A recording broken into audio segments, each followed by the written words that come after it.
మహర్షి సినిమాలో అల్లరి నరేష్ హీరో మహేష్ బాబు ఉద్దేశించి ఒక మాట అంటాడు. వాడు వేరు, వాడనుకున్నాడు అంటే చేసి చూపిస్తాడు అని.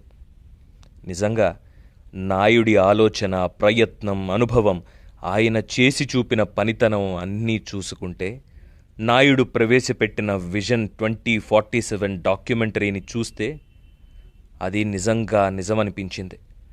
నాయుడు అనుకుంటే అవుతుంది అనిపించింది. అసలు ఎక్కడైనా ఆ మనిషికి దిగులు, బాధ, కోపం, ద్వేషం అనేవి ఉన్నాయా? ఇప్పుడు తాను ఉన్న పరిస్థితుల్లో, ఇప్పుడు తన పార్టీ ఉన్న సిచ్యువేషన్లో ఓడిపోయి ప్రతిపక్షంలో ఉన్నాను, ఏ కులాన్ని రెచ్చగొడితే ఓట్లు పడతాయి, ఏ మతానికి మద్దతిస్తే రేపు అధికారంలోకి వస్తాం, ఎలాంటి అర్లలు సృష్టించాలి, ఎలా ప్రభుత్వాన్ని ఇరుకున పెట్టి రాజకీయం చెయ్యాలి, అసలు ఇదంతా కాదు.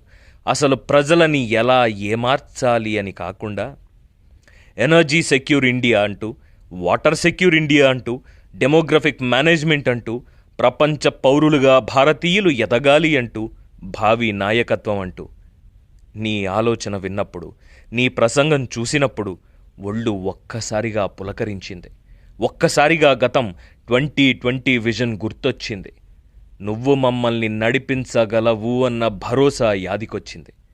గెలుపైనా ఓటమైనా నీలాంటి ముందు చూపుగల నాయకుడనే అనుసరించాలి అనిపించింది. కులం పొరలు కప్పుకున్న కళ్ళు తెరుచుకున్నాయి. మతం మత్తులో జోగుతున్న బతుకులు మైకం వదిలి నిజాన్ని గ్రహిస్తున్నాయి. రాజకీయ ప్రయోజనాల కన్నా యువత, భావి దేశం భవిత అంటూ ప్రణాళికలు రచిస్తున్నావు చూడు. రిటైర్ అయ్యే స్టేజిలో ఉన్న ఇదంతా నాకెందుకులే అని వదిలేయకుండా భావితరాల భవితపైనే ఆలోచనలు చేస్తున్నావు చూడు. ఇది కదా అసలు నాయకుడంటే, ఇది కదా నాయకత్వ లక్షణమంటే. అందుకే నాయుడు, ఎవ్వరు ఏమన్నా నువ్వు వేరు, అంతే.